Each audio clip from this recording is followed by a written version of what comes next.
What's up, everybody? Jack Var here on behalf of Box to Box Football. I'm here with James, and we're getting down to kind of the tail end of the season here. And before I go any further, if you're not subscribed, hit the subscribe button, like the video, destroy the button, all that kind of stuff. But yeah, if you like what you see, hit the subscribe button, help us out. You know, on the road to 1,000 subscribers here, we want to get there as fast as we can.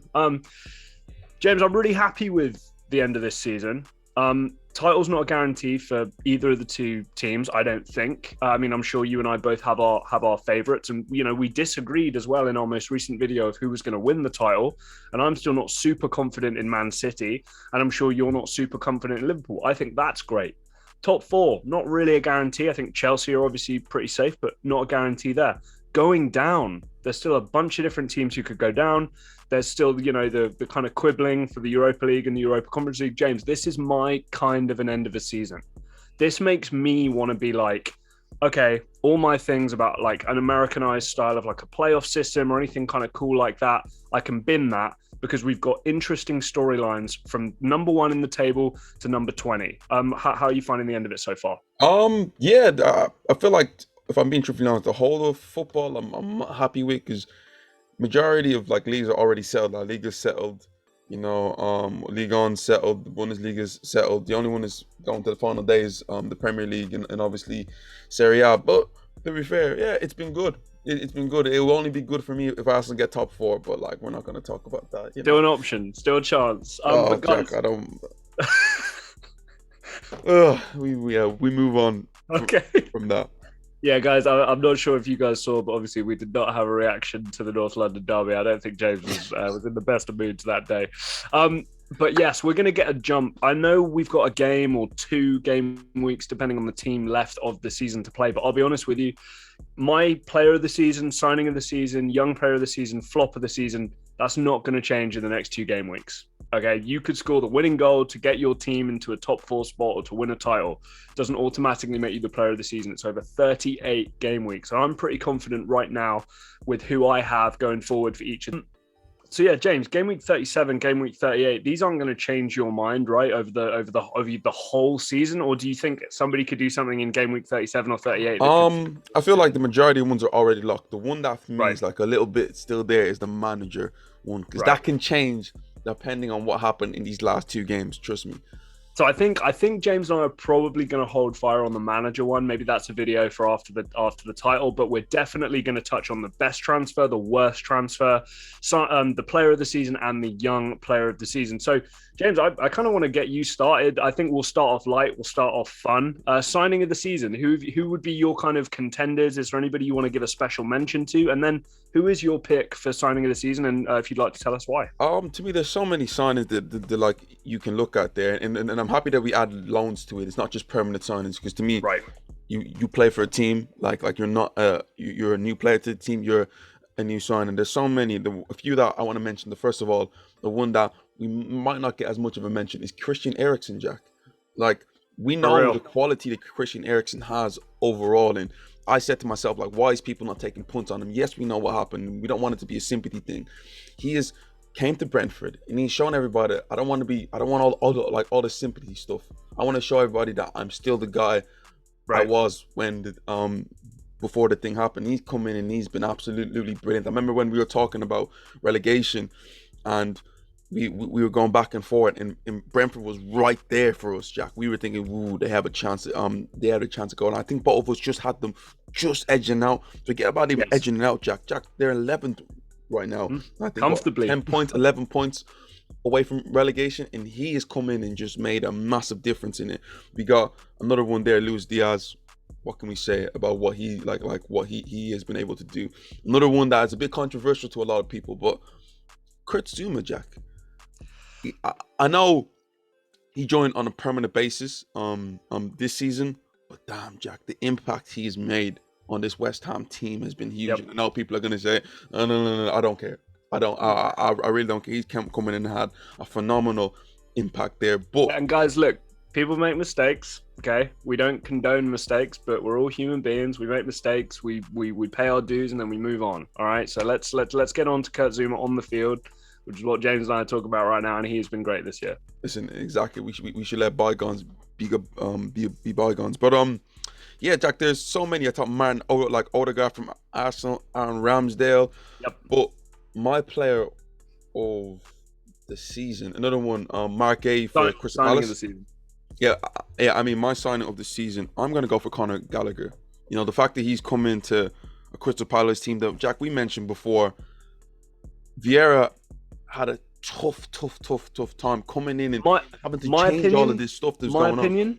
Hardest managerial role for the start of this season. I'm deadly serious. For me, if you look, I urge all of you watching, and maybe James too, go and look at the ins and outs of Crystal Palace Football Club over this past season. Look at the names who've left that football club. They brought in some nice names.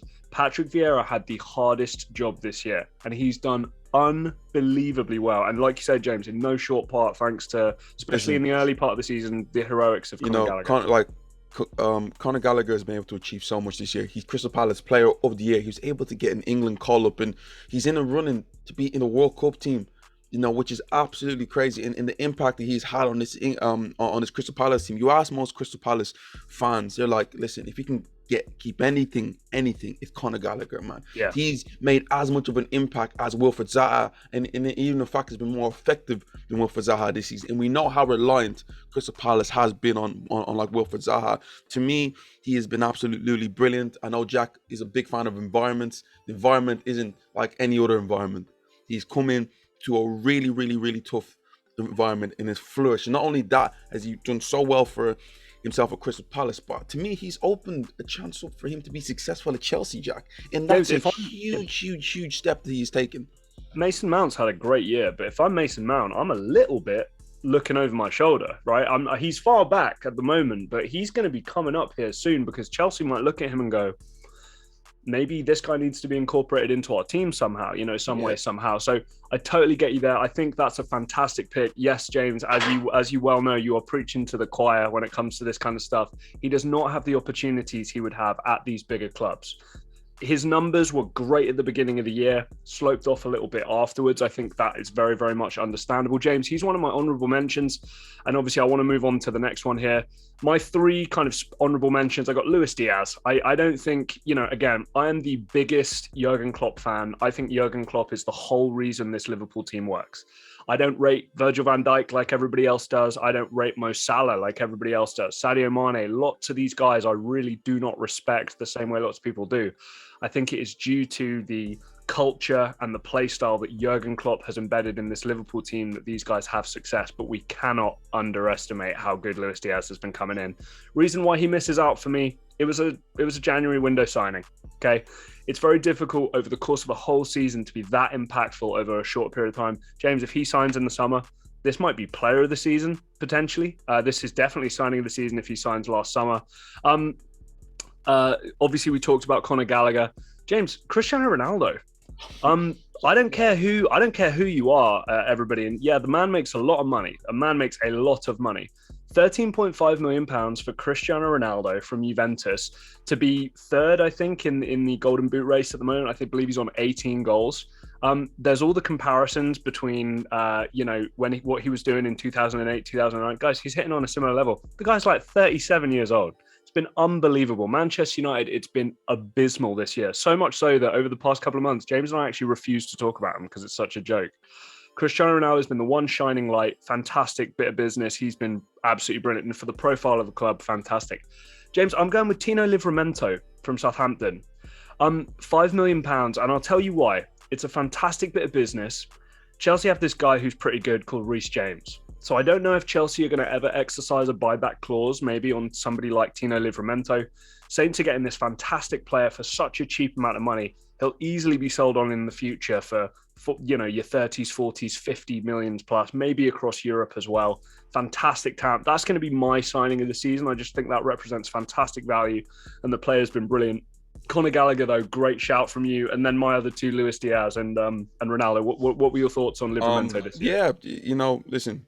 Again, I didn't watch too much of Southampton to come and tell you, oh, he's been tremendous in like this and that. But again, he has had an impressive season. The one player that I want to mention that you mentioned there, and I failed to mention, was Cristiano Ronaldo, Jack. Sure. Listen, Man United have been awful this year, terrible. But Damn. And guys, listen, just everybody out there who might be thinking, oh, what do you mean they've been awful? They're like fifth or sixth. Like, no. For Manchester United, this is what, James, is this in your lifetime and my lifetime? Is this the worst Manchester United team we've ever seen? We've seen some bad ones. We've seen David Moyes' first season, only season at United. Mourinho's last season before, like to me that period before he got sacked, that was like that was tough to watch. But this, Jack, it's not like we're talking about moments here. We're talking about a whole bad season. And Jack, there's not one bad game or two bad games or three bad games or four bad games. Jack, there's games where they're losing 5-0, 4-0, and they're not even having a kick. But yeah, let's not talk about. Let's leave Manchester United alone. But yeah, I like all your honorable mentions there, but I'm gonna stick with Conor Gallagher from mine. No, hey, look, and I'm with you on that. Like I say, you're preaching to the choir. Flop of the season. Let's move on to flop of the season. Now, obviously, I don't know about you. I personally found this quite tricky because I don't think even the players that I'm sure the comment section and people on Twitter would have as like, oh, they've been terrible. I don't think any of the main big transfers have been that bad. I've got my pick, but it took a little bit of digging. I really did have to scroll through the ins and outs and see who was doing what. Who's your pick for flop of the season? Again, Jack, I feel like we should have probably opened it up and have probably just, instead of just having the signings, we should have every player there, and the ones who you expected to do more, who didn't deliver to a high level. I guarantee you probably would have gone for the whole Manchester United team. But yeah, I feel like, Jack, this is a tough one.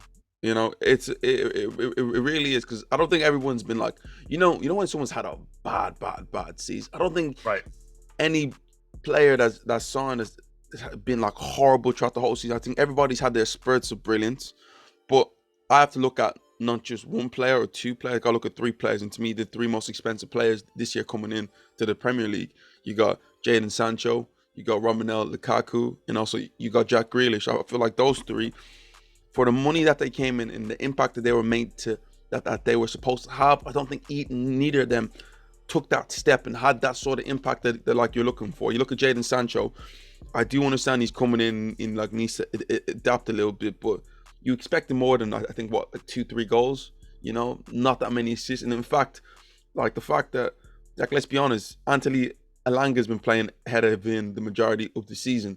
You know, you look at Jack Grealish in some of the most important games of the season, he's been left on the bench and sometimes been an unused sub in certain situations. Then Lukaku, we know what happened there. The interview, sometimes the lack of performance, lack of goals. It's a tough one, Jack. You know, I'm gonna say the guy who probably was a lot more important signing was Lukaku, and I felt that he should have taken Chelsea to. There's no divine right to win a title, but they should have been in a proper title race. Their title race ended in December, which is not good enough for the amount of money that they spent on a player like Lukaku. We know how great Chelsea were come to the end of last season with Thomas Tuchel. But I'm just going to say Lukaku. But I do believe next season, Jack, that after all this stuff is blown over and hopefully he does stay put at Chelsea, he will show everybody the quality that he does have. Yeah. Look, James, the three guys you mentioned, I'm going to push back a little bit, I think, on Jaden Sancho. Again, going back to the eye test, right at the beginning of the year, first couple of months, it was bad. It was really bad. But kind of since kind of the middling-ish of the year, third of the way through the year, I think you actually started to see the talent. You started to see his ability, his smarts, and that kind of thing. Yes, there wasn't maybe the end product and the numbers that you would necessarily want to see, but I think there was enough there to see, wow, Manchester United have got a really good player here. Romelu Lukaku, it's hard for me to disagree with you there. I personally believe that Lautaro Martinez will not be at Inter Milan next year, and I fully believe that there will be something worked out with them where we'll see Lukaku go back to Inter on some sort of a 2-year loan or something of that nature. Zlatan Ibrahimovic, despite what everybody may think, is getting older year by year. Olivier Giroud not getting any younger. So there may be some space for him in Italy at some point, and I think he will try and work his way back to there. Jack Grealish, yeah, listen, it's not been pretty. It's not, but I wonder how much of that is his fault. Now, I'm sure, James, you and I would agree that sometimes in training, you force yourself onto a team sheet. You force yourself to start games, right? So he would be a pretty clear candidate. But what I'd say to you is, as much as those three guys, I'm sure, would get a lot of hate for how they've underperformed this year, I'm not going to go there. I'm going to go with Emiliano Buendia. I don't think it's been horrible. I think it was like 3 goals, 6 assists. I don't think it's been too bad. But I'm pretty sure he's only started like basically half the games this year.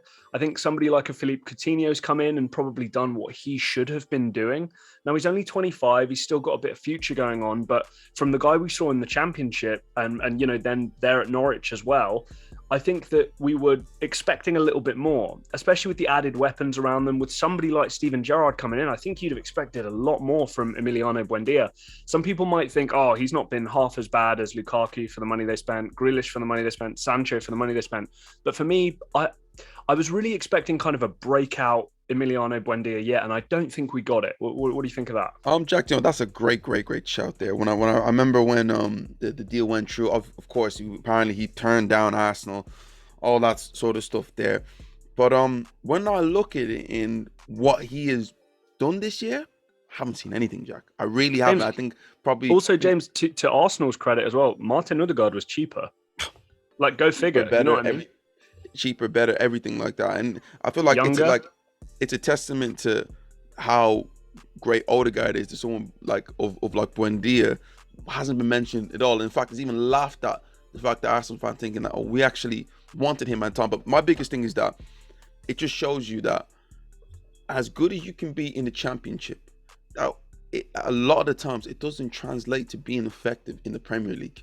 I'm gonna give you a good example, Jack. Mitrovic has scored 43 goals this season in the Championship. Does that mean that he's going to be as effective in the Premier League, Jack? Well, James, look, I'm close to buying my Fulham season ticket for next year, so I hope so. Well, we'll find out, but Jack, no, that is a great shout. That is really a great shout. And again, guys, listen, it was really tough this year. By no means am I, crucifying Buendia here and telling you that he should never play again and that he's been horrible and all this stuff. He was fine, but I think for the money spent and the kind of we got the best player from the Championship last year. Wow, this is going to be great. Just didn't live up to it for me. So, James, moving on to the next one here, we've got the young player of the season. Now, obviously, I'm keen to hear any honourable mentions that you might have that aren't on this list, but the shortlisted names is Declan Rice for West Ham, Mason Mount for Chelsea, Phil Foden for Man City, Bukayo Saka for Arsenal, Trent Alexander-Arnold for Liverpool, Conor Gallagher for Crystal Palace, Tyrick Mitchell for Crystal Palace, and Aaron Ramsdale for Arsenal. Any honourable mentions, or is your pick on that list? My pick is on that list. I feel like there have been some good names overall. I would have thought that I was gonna go for Bukayo Saka, but then I remember that it was under 23s, and it's like, yeah, it's gonna be tough for someone like Bukayo Saka to get it, because I thought if it was like under 21s, yeah, Saka's definitely. Well, I hope that we would somewhat agree on this. I think it should be under 21 or under 20. I think you need to be like a teenager to win that kind of award. Under 20, it seems really silly to me that basically the West Ham captain is on the young player of the season list in Declan Rice and might be going for over 100 million to Chelsea. Like, come on, guys. Like, this isn't the young player of the season. Declan Rice is a grown man. He starts for England. Oh, no. To me, I think 23s is fine. To be fair, you said it there. To me, it's a tough one. I do like what Mason Mount has done this year, and obviously Bukayo Saka, Conor Gallagher, all been amazing. But I feel like what guys had the biggest effect on his team, it has to be Declan Rice. When I'm picking my team of the year, Jack, Declan Rice is going to be in it because how well he has performed for West Ham this season. You look at stats as like interceptions. I think he also leads the Premier League in like distance carrying the ball, all these sort of stuff here that you wouldn't probably associate with Declan Rice. He has it, he chipped in with a few goals this year. West Ham obviously going so far in the Europa League, coming short and missing out on the final where they would have played Rangers. That would have been a big one for West Ham, but I got to give it to Declan Rice, Jack. I just have to give it to him. Well, look, and I think that you're making all the right noises there. Totally agree with you. And James, I'll be honest with you, I don't know about you. I found the young player one a hell of a lot harder than the player of the season one. I actually did, because, if we just talk this out real quick, Declan Rice, West Ham's best player, breakout year, probably going to have, he's just turned down, what was it, like an 8-year contract with West Ham for a bunch of money. He's going to be, you would imagine Chelsea, you'd imagine Manchester United. One of these kinds of teams are going to be in for him this summer, right? So huge for him. Mason Mount, he's been like arguably Chelsea's best player this season. I think he's Chelsea's top scorer as well, right? Chelsea's top scorer and also top assistman. I think he is. He's coming up to double digits in goals and assists in the Premier League. That's mad. And from a midfield player, attacking or otherwise, double digits in both those categories is all you can ever hope for. That is fantastic stuff, especially in a team with Kai Havertz, Romelu Lukaku, all these talented players. That makes sense. Phil Foden, yeah, okay. Again, I think that Phil Foden is kind of a nice, neat and tidy footballer. I think he benefits as well by being coached by Pep Guardiola, playing in that Man City team. Again, I think I'm a little lower on Phil Foden than maybe some other people are, but still has had a fantastic year. We can't rule that one out. Bukayo Saka. Guys, this year in particular, for if you're an Arsenal fan, and I hope James can back me up on this, Bukayo Saka and Emil Smith-Rowe at points have been putting the team on their back. This should be an Arsenal team where you have a great team and then you sprinkle in Bukayo Saka or Emil Smith-Rowe to make it even better and blended. Relying on these guys is unfortunately an indictment of where Arsenal are at the moment. But to do that at his age, after the criticism, and all the rubbish he's been through over last summer is amazing. You can't talk too badly about that. Trent Alexander-Arnold, need I say any more? 3 Champions League finals by the time. I mean, I know it's a Premier League one, but 3 Champions League finals by the time you're 23. Unbelievable from him. Tyrick Mitchell, Conor Gallagher, Aaron Ramsdale. These are the ones that I find more interesting. Aaron Ramsdale, I get it. I do get it to a certain extent, but I'm going to kind of rule him out. Tyrick Mitchell, again, I get it, but I'm going to kind of rule him out. I've got a contender, James, that I'm not going to have as my pick, but I do think needs some love. Trevor Chalobah at Chelsea. Trevor Chalobah has been quietly just kind of going about his business at Chelsea. This is a Chelsea backline which is going to be totally decimated by this kind of changing of hands for the new ownership at Chelsea Football Club. Marcus Alonso might not be there. We know Ben Chilwell's hurt. We don't know how he's going to come back. Thiago Silva's still there. Antonio Rudiger's going to Real Madrid. Andreas Christensen is going to Barcelona. Supposedly, Cesar Azpilicueta will go to Barcelona as well. For me, arguably the greatest right back in Premier League history. Trevor Chalobah is there, and he's made a real name for himself to potentially be in contention to start there, depending on how they do in the transfer market with a Jules Koundé, a Pau Torres, or somebody like that. But James, you've mentioned his name already. I'm going with Conor Gallagher. Again, environment to me is everything. Yes, I think Declan Rice has been brilliant, and this is not an indictment or a diss to him by any means. I think that West Ham team will still perform. I don't think the drop-off is that big with Declan Rice not in that lineup compared to if Conor Gallagher wasn't in that team. I think he means more to that team. David Moyes is one hell of a coach to be able to get those guys operating at that kind of a level. But I'm going to go for Conor Gallagher. Yeah, the first half of the year and the second half of the year weren't the same, but the reliability, and James, you talked about it. You speak to Crystal Palace fans, all they want is this guy permanently. He might go there on loan again next year. I don't think they're going to get him permanently though. Moving on, James, this is the big one. The big swinging, in the chat here. Player of the season. Bunch of different narratives you could go down here, whether it's goals, whether it's stats, whether it's achievements. Who for you? First of all, I'll read out the list. Mo Salah, Liverpool. Heung-Min Son for Spurs. Kevin De Bruyne for Man City. João Cancelo for Man City. Trent Alexander-Arnold again for Liverpool. Jared Bowen for West Ham. Bukayo Saka for Arsenal. And James Ward-Prowse from Southampton. Who have you got? One that we need to mention there, for some reason isn't there, is to me Bernardo Silva. Jack, to me, Bernardo Silva's been absolutely brilliant for Manchester City this year. Yes, the numbers don't hit you like that, but this guy's been able to adapt his game to a point of view. Jack, last year he was a winger. He was a wide man cutting inside. Now he's a full-on, at times, holding midfielder. Box-to-box midfielder. He's undroppable for Man City at this moment of time. To me, he needs to get mentioned. He's had so many amazing moments for Man City this year. So many big performances. I remember Liverpool away. He was absolutely brilliant. I remember Chelsea away. Just so many great games this year. He's been man of the match in. So to me, he needs to get mentioned. But we're going on who's the player of the year. And to me, this is a tough one because it kind of fluctuates. But I have to go on who peaked the highest this year, who took the Premier League by storm at a certain point. And yes, his goals hasn't been hitting that much recently, but I gotta go for Mo Salah, Jack. 22 Premier League goals, 13 Premier League assists. He leads the Premier League in assists, leads the Premier League in goals. And Jack, that peak of, I think it was around October to around December time, Goodness gracious me, he was winning, he was doing things and winning games and scoring goals literally by himself. We all remembered the goal against Man City. We all remember performance against Man City, the goal against Watford, the assist, hat tricks against hat trick at Old Trafford. Mo Salah has been, especially at the start of the season, was just unplayable. Yes, it kind of petered out coming to the end of the season, but Jack, the greatness of the guy is this: he stopped scoring goals, but you know what he was doing? He was also contributing, because Jack, the fact he has 13 assists tells you that, listen, I might not be scoring goals, I'm going to show you a different way that I can help my team be victorious, and he's been able to do that. So for me, based on just the Premier League season, I'm going to go for Mohamed Salah. Look, I think it's going to be difficult to agree with you on that. I do look at these names. I love James Ward-Prowse getting some love. You know, guys, I've been talking about Jared Bowen, to me, the most underrated player in the league for a good couple of years now. It's great to see him on the shortlist. He's never going to win the award, but great to see him getting a little bit of love as well. Bukayo Saka, we've talked about at his age, what he's been able to do and what he means to this Arsenal team is absolutely massive.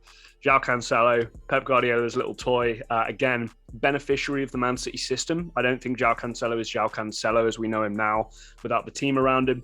Kevin De Bruyne is just unbelievable. We can just always talk. He should be up for this award every year, even if he doesn't play a single game. He's won the last two.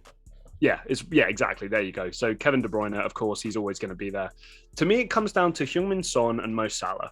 Heung-Min Son, I like what he's been able to do for this Spurs attack. We know the kind of records that's Kane and Son collectively have broken this year, and that great attacking relationship. And, that basically if Spurs could just kind of, keep the midfield strong, keep the defense strong, and have a goalkeeper who's not prone to the odd mistake, that what Spurs might be able to achieve. Because on the attacking side, they're definitely holding up their end of the bargain, especially Heung-Min Son, without the penalty aspect of his game.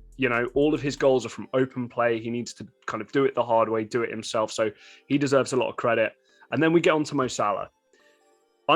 Again, lots of people I'm sure label me as a Mo Salah hater. Again, I do think he's a beneficiary of the system. I think that we've seen with the likes of Diogo Jota coming in and killing it, Luis Diaz coming in and killing it. It's not to say these players don't have talent, but we weren't talking about these guys like we were when they were at the teams they were at before, right? Their ability goes up because they have the chance to prove themselves more and a greater opportunity to show their skill set in that Jurgen Klopp system. And I do think Salah benefits from that. This year, though, James, we saw something different. And I've talked about this in another video. Mo Salah wasn't just the end product of great Liverpool football play. There was nothing on at points during this year, and Mo Salah would pull something out of his rear end. That's the kind of thing that Eden Hazard did in his prime at Chelsea, that somebody like Gareth Bale did in his kind of end part at Spurs, the likes of which that kind of Messi and Ronaldo have done at their respective times at Barcelona and Real Madrid. That's a part of Salah's game which I hadn't seen before. Like you said, it's not been super consistent, but what else has he been able to give himself now? He's given himself an outlet. He's become creative. I think he's becoming a much smarter football player as well, James. I don't think we're seeing him as kind of erratic and crazy as he used to be. And he's being a lot more smart with his energy usage as well, although keeping up with the defensive work rate that is expected of him from Jurgen Klopp. As much as I want to give it to Heung-Min Son, because I think he's had an absolutely brilliant year, and I love to give players credit, especially without the penalty side of things, and he's doing it in that Spurs team, I've got to go for Mo Salah as well. I hate to be boring, but I just think it's the right pick this year. He's been absolutely phenomenal. And like you say, October, November, there was a spell where every single game, it was just like Liverpool had nothing going, and he just shifted it and put it in the net.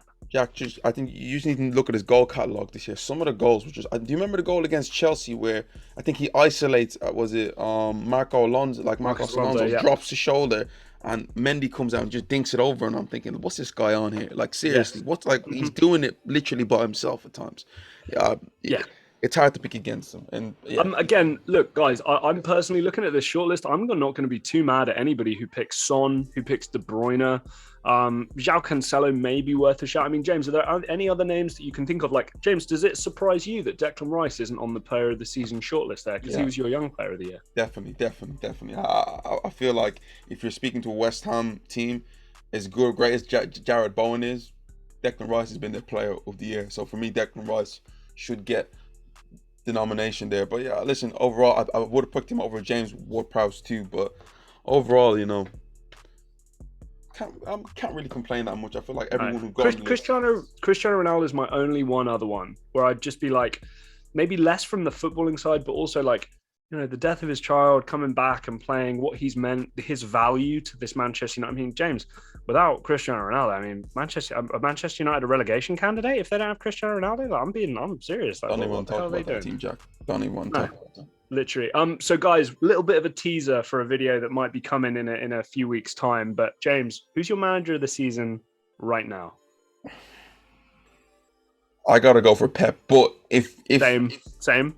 if let's just say somehow, some way, Man City choke, you can't look past Klopp. The fact No. that they could still be on course to win a quadruple is crazy to me. So it all is gonna hinge on that final season, that final day. Can Man City get the job done? Because Jack, a manager getting what, 93 points, 90 some points? Like, come on, that's ridiculous. Outrageous.